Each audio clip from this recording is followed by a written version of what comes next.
Hello everyone, let me ask you something. When was the last time you felt your husband look at you with that hunger in his eyes? Not the quick glance across the dinner table, not the polite kiss before he rushes out the door. I mean that deep, almost unspoken desire that once made you feel irresistible. You remember it, don't you? The way he used to touch you like he couldn't get enough. The way his presence alone felt like electricity running through your skin. But maybe lately that current feels weaker. You love him, he loves you. Yet there's a quiet distance. You share a home, but do you still share passion? You talk about bills, about work, about the kids. But when was the last time you talked about longing? For so many women, this is the question that lingers at night. Does he still crave me the way he once did? Desire doesn't disappear because love is gone. It often fades because routine has taken its place. Passion withers not because you are no longer beautiful, but because intimacy needs tending like fire needs oxygen. And the truth is, no matter how many years have passed, you can make your husband crave you again. Not with tricks, not with pretending, but with a return to something far deeper: connection, mystery, and play. So today, let's talk about how to awaken that craving again and remind him why he chose you and why he'll keep choosing you. Have you ever noticed how the early days of a relationship have their own rhythm? Everything feels alive, unpredictable, and full of anticipation. You didn't need to try so hard back then because everything was discovery. The sound of his voice was new. The way his hand touched yours was a revelation. The smell of his skin made you lean closer. But time, as it always does, changes the music. What was once intoxicating becomes ordinary, and what was once full of mystery is now predictable. And predictability, while safe, is not the birthplace of desire. So many women tell me, he loves me, but he doesn't look at me the same way anymore. And I often ask them, do you look at him the same way you used to? Desire isn't one-sided, it's relational. The way we show up in love, the way we inhabit our own body, our own confidence, our own energy, that shapes how our partner responds to us. To make your husband crave you again is not about manipulating him. It's about awakening yourself, because when you feel alive, when you feel magnetic, that energy pulls him towards you. Let's begin with something that sounds simple, but is at the core of everything: how you see yourself. Many women stop feeling desired not because their husbands stopped loving them, but because they stopped seeing themselves as desirable. Think about it. When you first met, you invested energy into how you showed up. Not only in the way you dressed, but in the way you carried yourself, the way you flirted, the way you made eye contact. You radiated a kind of self-possession. Over the years, life adds responsibilities, exhaustion, routines, and suddenly you look in the mirror and see someone practical, reliable, tired, but not the woman who once felt sensual and radiant. Desire begins with you reclaiming that vision of yourself. It doesn't mean you have to look 20 again or chase an impossible standard. It means asking, what makes me feel alive in my body? What makes me feel attractive? Not for him, but for me. When you begin to nurture that relationship with yourself, when you walk into a room and feel a quiet confidence, your husband notices. Craving is not born from obligation. It's born from the energy of someone who values themselves. Now, let's talk about presence. In long-term relationships, we stop being present with each other. We multitask our conversations. We half listen while scrolling our phones. We talk logistics instead of feelings. And your husband, too, is caught in this trap. When craving fades, it's often because the intimacy of attention has disappeared. Think back. When you were dating, didn't you lean in when he spoke? Didn't you notice the small details in his face, his stories, his dreams? That presence made him feel seen. And in return, he mirrored that back to you. Presence creates intimacy, and intimacy reignites desire. It doesn't have to be a grand gesture. Sometimes it's simply pausing, touching his arm when he speaks, making eye contact that lingers a second longer than usual. When you are present, you say without words, I see you and I want you. That awakens something primal. And here's a truth that many women forget: men want to feel desired too. Not just needed, not just appreciated, but wanted. When was the last time you let him know that he still excites you? Maybe you think he should just know, but after years together, assumptions replace expression. You might wait for him to initiate, to notice, to act. But what if you were the one who created that spark? What if you allowed yourself to flirt again, not with expectation, but with play? A teasing remark, a sudden kiss, a look that suggests more than your words are saying. These small provocations break routine. They remind him that attraction is not gone, it's waiting to be invited. Now, I want you to imagine something. Imagine your husband walking through the door after a long day, expecting the usual rhythm. Hello. How was your day? Dinner's ready. But instead you stop him, hold his face for just a second longer, and kiss him in a way that feels intentional, not automatic. Imagine how that changes the air between you. It doesn't take more than a moment to shift from the ordinary to the intimate. This is the beginning of craving. Not grand makeovers, not radical changes, but subtle shifts that reawaken attention, presence, and playfulness, because desire is not about who you were 20 years ago. It's about the energy you bring into the present moment. And as you start to bring this energy, you'll notice something else. Craving grows in the space between closeness and mystery. Too much closeness without mystery feels suffocating. Too much mystery without closeness feels distant. The art is in balancing the two. And that is where we will continue, because when you understand how to weave familiarity with a touch of the unknown, you open the door to passion that feels alive again. You see, the paradox of long-term love is that the very closeness we crave can also suffocate the mystery that fuels desire. When you first met your husband, you didn't know everything about him. There were questions, discoveries, and a sense of anticipation. Every touch felt like a new revelation. Every conversation carried the thrill of not knowing where it might lead. Over time, comfort takes over. Comfort is beautiful. It gives you safety, stability, a sense of belonging. But comfort without a trace of mystery can feel like sleeping in a room with no windows. It's safe, but the air grows stale. Craving thrives in the interplay between security and curiosity. To make your husband crave you again, you must reintroduce a sense of unpredictability. This doesn't mean you need to reinvent yourself or pretend to be someone else. It means sprinkling small surprises into the everyday. The human brain lights up at novelty. It's wired for it. Even little changes can reignite excitement. Wear something unexpected, not because you need his validation, but because it makes you feel vibrant. Suggest a new place to eat instead of the same restaurant. Plan a small date without telling him the details so he feels the rush of anticipation again. When you change the rhythm, he begins to feel the beat of desire resurface. And here's something often overlooked. Erotic energy is not about sex alone. It's about aliveness. It's the way you dance in the kitchen while cooking, the way you laugh fully without holding back, the way you tell a story with fire in your eyes. When you embody this energy, it doesn't just make you more attractive, it makes life itself more magnetic. Men crave that spark not because of what you give them directly, but because they feel drawn into your vitality. Your husband doesn't just want a wife, he wants to feel that he is chosen by a woman who is alive, who is radiant, who still believes in pleasure. Now, let's talk about the way relationships often slip into roles. Husband, wife, mother, father, provider, caretaker. Roles are necessary, but they can flatten the romance. If every interaction is filtered through responsibility, the erotic connection is replaced by management. You become partners in logistics instead of lovers in life. To restore craving, you have to step outside those roles sometimes and remember, before you were a wife, you were a woman. Before he was a father, he was a man. Before you both carried responsibilities, you carried desire. One of the simplest ways to invite that back is through playfulness. Do you remember how much you used to tease each other, laugh together, flirt just for the fun of it? Play is one of the most underrated aphrodisiacs. It brings lightness into spaces that have grown heavy with routine. Send him a message in the middle of the day that makes him blush. Whisper something suggestive when you're surrounded by people. Look at him across the room with a spark in your eye, as if you're both sharing a private secret. These playful gestures remind him that beneath the surface of daily life, there is still a world of desire between you. But playfulness is only one side of the equation. The other is vulnerability. Desire grows when we dare to show parts of ourselves that are not polished or predictable.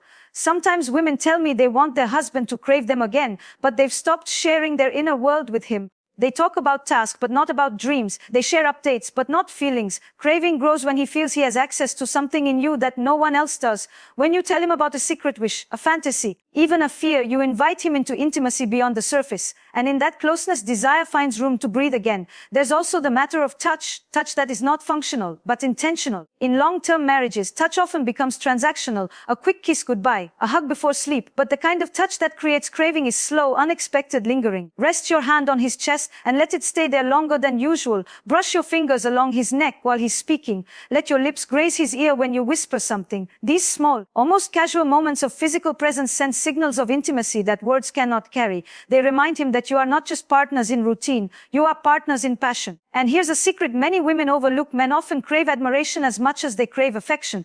Over time, wives may stop expressing admiration because they assume their husband already knows how they feel. But men, just like women, need to feel desired, valued, seen. When you notice something about him, his strength, his dedication, his way of handling a challenge, and you voice it, it awakens pride in him. And when a man feels admired, he feels alive. That aliveness translates into desire because he wants to live up to the way you see him. Of course, craving also requires space. This is one of the paradoxes of desire. We think closeness will guarantee passion, but too much closeness without distance smothers it. When your husband never has the chance to miss you, when every detail of life is shared without pause, the erotic charge fades. Desire grows in the space between what we know and what remains unknown. Give him room to miss you, even if it's just by spending time apart doing things that nourish you. When you return, you bring fresh energy into the relationship, and he sees you not just as a constant, but as someone who still holds mystery. Think about the last time you pursued something just for yourself, maybe a hobby, a class, an evening out with friends where you laughed until your cheeks hurt. When you invest in your own life, in your own joy, you become more attractive,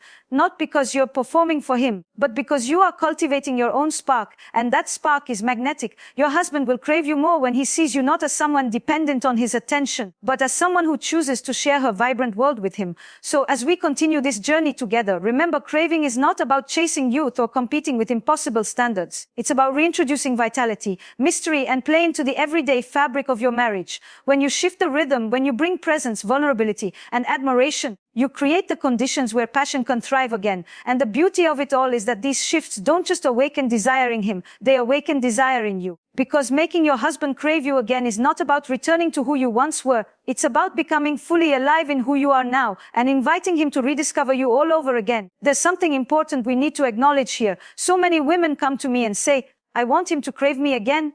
And beneath that longing is not just the desire for physical intimacy, but for recognition. What you're really asking is, do I still matter to him the way I used to? Am I still the woman who takes his breath away? And these questions are not shallow, they are profoundly human. Because to be desired is to be seen, not just as a partner, not just as a mother or a provider of stability, but as a woman who holds power, allure, and mystery. And the truth is, your husband wants the same. He may not say it in the same way you do, but he longs to feel that you choose him not out of duty, but out of passion. So if you want him to crave you again, think of it less as winning him back and more as reawakening the dance between you. That dance has two partners. It's not about one chasing and the other retreating. It's about both leaning in with curiosity, as if you were falling in love all over again.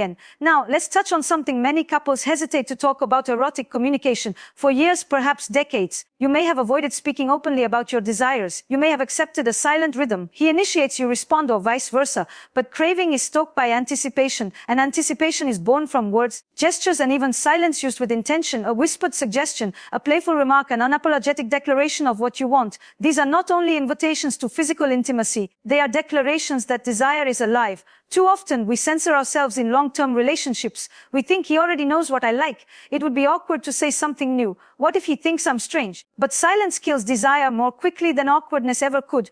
When you allow yourself to speak, to invite, to tease, to reveal, suddenly there's a world between you that feels unexplored again. Your husband may not say it, but he craves this openness. He craves the signal that you still long for him. And here's where we must lean into courage. Craving is not about perfection. It's about risk. The risk of being vulnerable, the risk of being playful when you're unsure how he'll respond, the risk of stepping out of the safety of routine. Every spark of passion has an element of risk, because passion is not predictable. If you want your husband to crave you again, you must be willing to step into that risk with him. But risk also requires boundaries. I don't mean rigid walls that keep him out. I mean boundaries that protect your sense of self. Craving grows when he feels you are your own person, not just an extension of him. When you say yes because you want to, not because you feel obligated. When you take time for yourself, and he realizes he cannot take your presence for granted. When he feels that your attention is a gift, not a guarantee. Men are drawn to what they cannot completely possess, and that doesn't mean playing games. It means honoring your independence.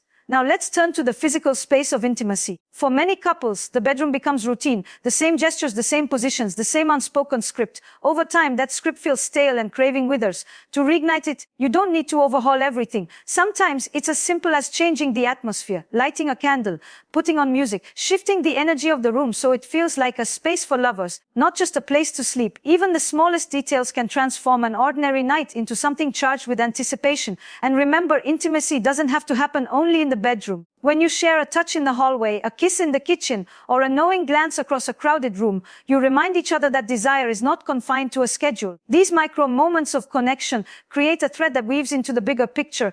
By the time you reach the bedroom, the craving has already been building throughout the day. But perhaps the most powerful ingredient in making your husband crave you again is presence in yourself. Craving is contagious. When you crave life, when you embrace your own desires, whether through art, movement, learning, or self-care, you radiate an energy that others want to be near. Your husband feels that. He feels pulled toward you not because you are trying to make him want you, but because you are alive with your own wanting. It is in these moments that you stop asking, does he crave me? And start realizing, of course he does. How could he not? Because craving is not about chasing. It is about magnetism. It is about allowing yourself to glow with the fullness of your own being and letting that light draw him closer. So, if you take only one thing from this part of our conversation, let it be this: desire is not something you wait for, it's something you cultivate. It grows in your words, your playfulness, your confidence, your willingness to take risks, and your honoring of yourself. And when you embody that, your husband cannot help but feel it. He will crave you, not just as the woman he married, but as the woman who continues to surprise, inspire, and awaken him every day. When you begin to shift the way you see yourself and the way you connect with your husband, something subtle but powerful starts to change. You notice it not only in his eyes but in the way he responds to your presence. And here is where we take everything deeper, because craving is not only built in moments of passion, but in the texture of your daily life together. Think of it this way. Passion is not just about the extraordinary, it's about the way we bring intention into the ordinary. Cooking dinner can be a task, or it can be an act of seduction. Sitting on the couch can be mindless, or it can be an invitation for closeness. When you infuse even the smallest interactions with awareness, you transform the landscape of your marriage. Let me give you an example. A woman once told me she felt invisible to her husband. They had been married for 20 years, raised children together, built a home, and yet she felt unseen. One evening, instead of sitting down to dinner the usual way, she lit a candle, poured him a glass of wine, and sat across from him as if it were a first date. She didn't announce it. She didn't explain it. She simply changed the atmosphere. He looked up from his plate, surprised, curious, and for the first time in years, he leaned forward with the energy of a man rediscovering his wife. That's the power of presence woven into the everyday. Now let's talk about something essential but often forgotten, the language of the body. Our culture often reduces intimacy to sex, but the truth is, the body speaks in countless ways. A lingering glance, a playful brush of the hand, the rhythm of your breath when you're close to him. These are invitations. They say without words, I am here, I want you, I choose you. Too many couples lose touch with this silent conversation, replacing it with routine gestures that lack intention. When you reintroduce intentional touch, when you allow your body to communicate desire, craving comes alive again. But intentional touch requires something else: slowing down. In our busy lives, everything moves fast. Quick meals, quick conversations, quick goodnight kisses. But desire does not thrive in speed. It thrives in slowness, in anticipation, in savoring. When you slow down a kiss, when you linger in his embrace, when you pause before undressing, you create space for desire to build. Craving is not instant. It's cultivated in those moments of waiting, of not knowing what will happen next. Another layer to this is curiosity. After years of being together, you may think you know everything about your husband, but do you? Do you know his hidden fantasies, his unspoken fears, his secret dreams? Craving grows when we remain curious about each other, when we don't assume we already know everything. Ask him questions, not about bills, not about errands, but about what excites him, what scares him, what he longs for. When you show genuine curiosity, you remind him that he is more than the roles he plays, and you give him permission to see you that way too. This curiosity extends into the bedroom as well.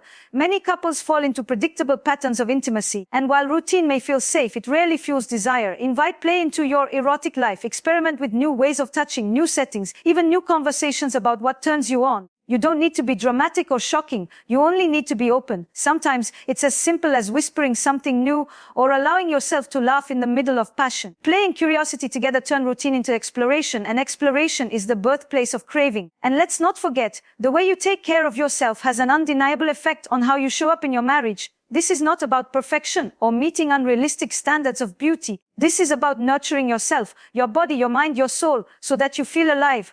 When you move your body, when you eat in a way that makes you feel good, when you dress in a way that makes you feel confident, you radiate a vitality that is magnetic. Your husband doesn't crave a perfect body. He craves the energy that comes from a woman who feels comfortable in her skin. Sometimes women ask me, but what if I try and he doesn't respond? What if I make the effort and he doesn't notice?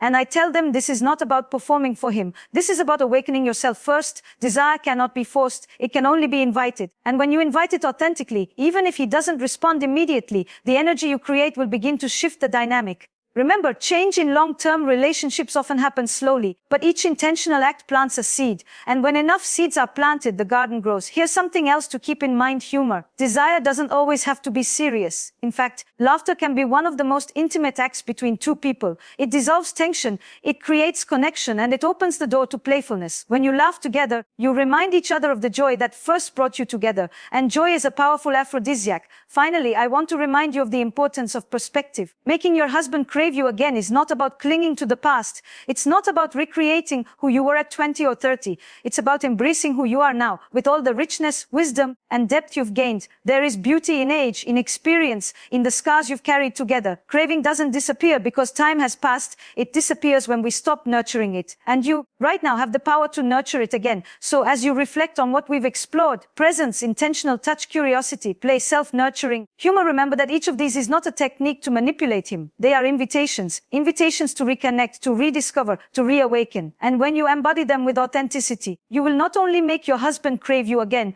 you will make yourself fall in love with life again. As we come to the heart of this conversation, I want you to pause and breathe for a moment. Let yourself take in everything we've been exploring, because this isn't just about strategies or techniques, it's about remembering something essential, that desire, intimacy, and craving are not luxuries. They are not things reserved only for the beginning of a love story. They are part of the ongoing nourishment that keeps a relationship alive. And here is the truth: you have far more power than you realize. You are not waiting for your husband to change, to notice, to suddenly wake up one morning and see you differently. You are not dependent on him to create the spark. The spark lives within you. The craving begins with you. And when you allow yourself to step into that space, to embody that aliveness, you shift the entire dance between you. Think of how powerful it is when you decide, I am desirable, I am magnetic, I am alive. It's not arrogance, it's presence. It's a quiet confidence that radiates, that doesn't ask for validation but attracts it naturally. When you believe in your own allure, your husband feels it. He may not even be able to put it into words, but he will sense it.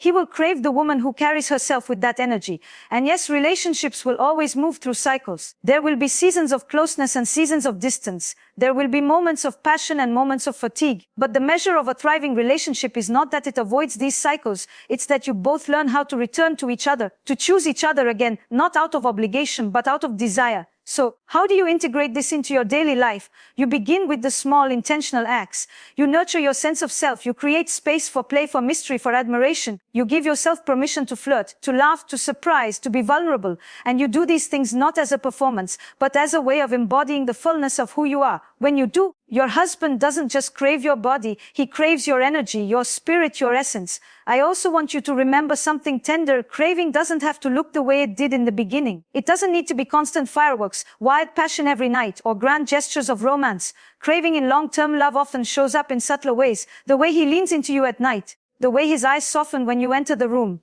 the way his hand finds yours, not out of habit, but because he wants to anchor himself in your presence. These small moments, if you learn to notice them, are proof that desire is still alive. But craving also grows when you allow yourself to step into your own mystery. Do not give away every part of yourself to routine. Keep something for you, your passions, your friendships, your inner world. When he sees you as a woman who continues to evolve, to grow, to surprise, he is reminded that he does not completely own you, that there are still parts of you left to discover. And that discovery keeps him curious, keeps him leaning closer, keeps him craving more.